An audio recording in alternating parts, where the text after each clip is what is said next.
kinukwento ni nanay yung paano mabudol-budol sa loob ng palengke. Sige, Nay. Okay, wait. Ano yung budol-budol sa English? Budol-budol is yung naloloko ka. Sabi, pakinggan mo yung kwento, wala nga ako, nasa ospital ako. Nung nasa ospital po kayo. Yung dalawa kong tendera ang hinabutan. Ang nagsabi daw sa akin, nakukuha ng bigas. Naubos niyang nailimas yung bigas. Ilan po? Ilan nakuha niya? 30 ka ba? Oh my God. Sinabi doon sa mga tindera ni nanay na nagpapakuha si nanay, yung may-ari, ng bigas. I-deliver. Budol-budol yon, yung mamadaliin sila, di ba? Sila naman, naniwala, nakakala nila, pinapakuha nyo nga. Tapos saan po sinakay? Binalik-balikan lang po sa tricycle. Oh my God.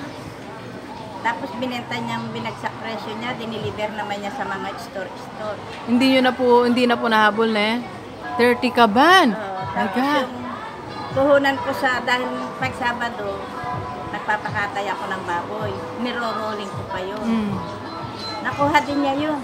Paano niya po sinabi niya kailangan niyo ng pera? Bago ako makumpay, nandun ako sa kapatid ko doon sa tomboy. Doon ako nakahiga dahil wala akong kasama sa bahay. Sabi niya, Nay, pahiram mo muna sa akin yung 6,000 mo at fiesta doon sa may, sa may highway. Fiesta lang doon na, at papahiram ko lang doon sa bukas lang, din ibibigay ko. Tiwala naman ako, kahit may sakit ako, kahit lingaw ako, binigay ko pa rin si pera. Tagalis ko, kinuha pa rin yung perang itlugan kay tatay. At siya na daw ang bahalang mamili ng itlog. Ganun ang Kilala niyo po yan? Paano yun? Saan niyo nakilala?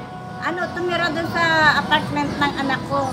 Tumira siyang isang buwan, walang tang, walang ni ilaw, ni tubig, walang binayad. Tapos nung mabuking na siya, tumakas na.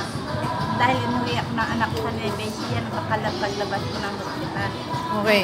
Alright. So, yun yung mga budol-budol. Ayan yung sinasabi ko rin sa nanay ko. Halimbawa, nasa school ako, sabihin, ay, pinapakuha po ni ma'am yung laptop. So, hindi bibigay. Siyempre, halimbawa, sasabihin, pinapakuha po ni JB yung... Pinapakuha po ni JB yung, hindi niya bibigay. Pag sinabi, pinapakuha po ni Kuya Balat yung, bibigay niya, hindi, joke lang. So, kasi may paborito. So, ibig sabihin po, pag sinabi na sa lahat ng mga, i-orient nyo po, na yung mga may-ari, dapat ino-orient yung mga tindera. Okay? Hanggat hindi tumatawag yung may-ari, huwag kayong magbibigay kahit ano.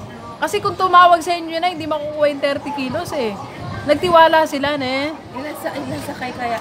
Ilang balik yun. Hindi ba sila nagulat? Parang gano'n. So, kayo naman po mga tindera po kayo, huwag po kayong bigay ng bigay, okay? So, alamin mo muna, sabihin mo, tawagan ko muna si ate bago ako magbigay sa'yo, di ba? So, ingat tayo, di ba, Nay? Sayang yun, no? Marami manunay. May nunar na malaki dito yun. Lalaki po yun. Okay. Alright. Kaya ingat tayo, mga delivers, yung mga may negosyo. Tayo pa naman ang mga yung mga may negosyo, yung mga target ng mga manluloko. Okay. Sige, Nay, doble ingat na lang, lagi kayo ditong alert at marami naman yung kasama, di ba? Tsaka safe kayo dito, di ba? Safe na dito.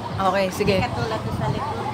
Okay, sige, thank you. Alright, so mga delivers, konting ingat, lalo na may negosyo, At kayo din mga, ulitin ko lang sinabi ko, i-orient nyo yung mga tindera, huwag bigay ng bigay, pati mga katulong, huwag bigay ng bigay.